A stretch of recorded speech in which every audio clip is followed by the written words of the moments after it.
ప్రభుత్వానికి వ్యతిరేకంగా పనిచేసే అధికారులపై నిఘా పెట్టింది ఇంటెలిజెన్స్ విభాగం. ప్రభుత్వంలో ఉంటూ సర్కార్కు వ్యతిరేకంగా తప్పుడు ప్రచారం చేయడం, కీలక సమాచారం లీక్ చేసే అధికారుల లిస్ట్ తయారు చేస్తున్నట్లు తెలుస్తోంది. ఉన్నత స్థాయి బాధ్యతల్లో ఉన్న కొందరు అధికారులపై ప్రత్యేక దృష్టి పెట్టినట్లు సెక్రటేరియట్లో చర్చ జరుగుతోంది.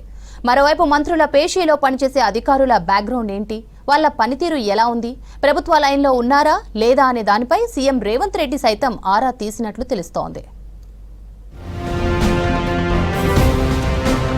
కాంగ్రెస్ పార్టీ అధికారంలోకి వచ్చిన మొదటి నుండి కొంతమంది అధికారులపై అనుమానాలు వ్యక్తం చేస్తూనే ఉంది. దీనికి తగ్గట్టు ప్రభుత్వం ఇంటర్నల్ గా తీసుకునే నిర్ణయాలు వెంటనే ప్రతిపక్షాలకు తెలిసిపోవడం లాంటి పరిణామాలు సర్కార్కు ఇబ్బంది పెట్టిన సందర్భాలు ఉన్నాయి. ఇక మరోవైపు మంత్రుల దగ్గర పనిచేస్తున్న అధికారుల్లో కొందరు ప్రభుత్వానికి వ్యతిరేకంగా నిర్ణయాలు తీసుకోవడం తమకు చెడ్డ పేరు తెస్తుందన్న భావన సర్కార్లో ఉంది. ఎన్నిసార్లు చెప్పినా తీరు మార్చుకొని అధికారులపై వేటు వేసేందుకు సర్కార్ రెడీ అవుతోంది.